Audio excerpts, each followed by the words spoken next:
across the country. If you haven't figured it out by now, this is a scam. And I would not allow them to be muzzled. Misinformation and mask mandates have divided communities. I believe that the mask is a petri dish on the face. Do not infringe on my rights to choose not to put one of those masks on.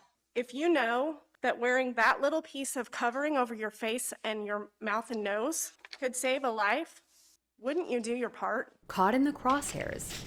Public health officials who have been harassed, threatened, and even sued responding to the pandemic. My friendship list has decreased. I've been called communist, I've been called draconian, I've been called fascist. According to an Associated Press Kaiser Health News analysis, at least 181 public health leaders in 38 states have resigned, retired, or been fired since April. This is a huge brain drain in a field where experience and leadership, particularly right now, really matters. Here are all the things that I'm packing up before I head out today.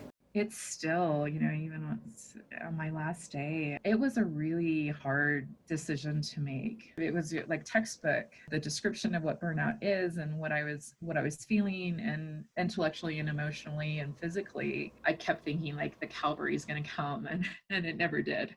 And health experts see another growing concern.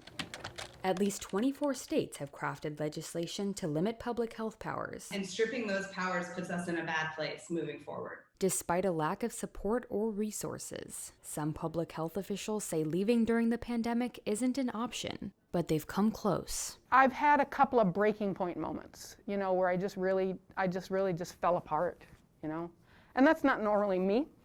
Tisha Coleman, Linn County Health Department Director. With cases surging in her Kansas county, Tisha Coleman wasn't able to convince commissioners to support a mask mandate. For me, I'll be able to sleep at night, knowing that I've tried to prevent and do the right thing and keep politics out of it. But for Coleman, the coronavirus is personal. She and several members of her family contracted the virus, including her mother. There's times that it's just difficult because this is what I was trying to prevent.